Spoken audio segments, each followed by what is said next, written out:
Skin had once been a good child, but when his family fell apart, so did his mind. Our story starts in feudal Japan.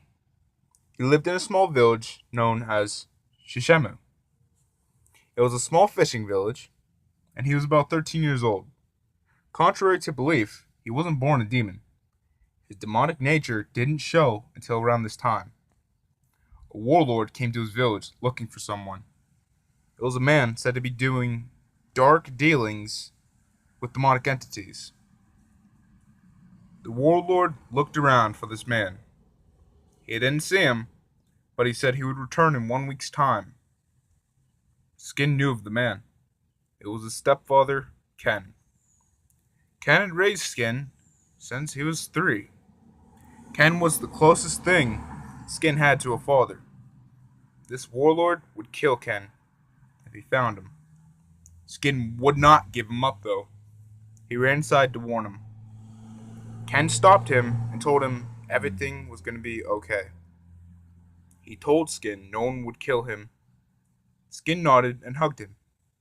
"Yeah, because you're the strongest bushy around, right?" Ken just rubbed his head. They then went down to the lake to catch some fish. Ken told Skin that he would be leaving for a little while. Skin asked why, but Ken did not answer. He merely said if the village was to get into trouble, that Skin should hide. Skin nodded, knowing that Ken knew what was best for him. The next day, Ken left. Skin ran to the forest, looking for his sensei. "Hey, tall guy, you here?" Slender stepped out from behind a tree. "Skin, I thought I'd asked you to refer to me as your sensei," Slender replied. Skin apologized. "So, are we going to train or what?" Skin asked. Slender released his tentacles and told Skin to draw his blade. Skin obeyed and drew his bronze katana. Skin charged, dodging tentacles and debris flying through the air. In turn, Slender dodged Skin's attack.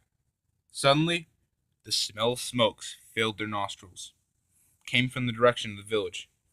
Skin looked at Slender, and they both ran towards it. They froze as they saw the village aflame. "Mom!" Skin bolted towards his house. He prayed that it was still standing. But when he turned and saw his house collapse, dread filled his heart. He ran up to it, yelling for his mother. Finally, she answered. She was under a huge log.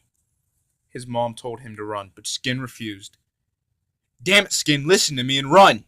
Suddenly, an arrow whizzed past Skin and to his mother. She died instantly. Skin stared at his mother's lifeless body in disbelief. The warlord laughed behind him. "Now the demon worshipper has to come to me," yelled the warlord. Skin felt an unholy rage burning in his heart. He felt the urge to tear this man limb from limb. He wanted to burn this man's body to ash.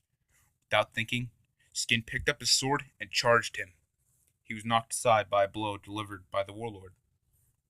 Skin could feel the feeling getting worse. It was all he could think now. If any of his village stood in his way, he would kill them too. This man would pay. He charged the man again, once more getting knocked aside. "You got spirit, kid, I'll give you that. Maybe I'll let you watch me kill your father." Then the warlord was struck by a rock. He turned to see Ken, ready to fight. He held the ancient demon sword, Meir-sama. The warlord drew his, and a great sword fight ensued.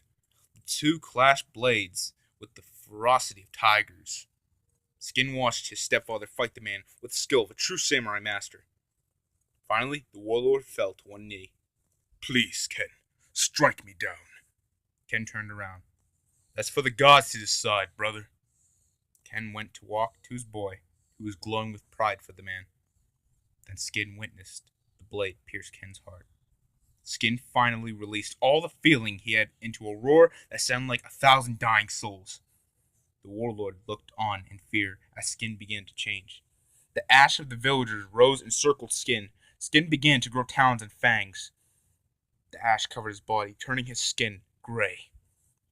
His eyes turned blood red, and he charged the warlord. Demonic curses flew out of his mouth as he attacked the man with the power of a demon. He tore the man's arm off, and began beating him to death with it.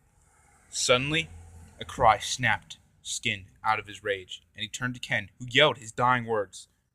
"Don't let the rage consume you, little Hada-Taberu." Skin hadn't heard Ken call him that since he was a child. It was his name given by his mother. He changed it once he met the Englishman. Skin let his fangs and talons shrink as he began to cry. The warlord was dying from blood loss, and Skin still had nothing. Slender walked over to Skin. "Don't worry, my child. Until you're old enough, I will protect you." Skin hugged his sensei, and they walked into the forest.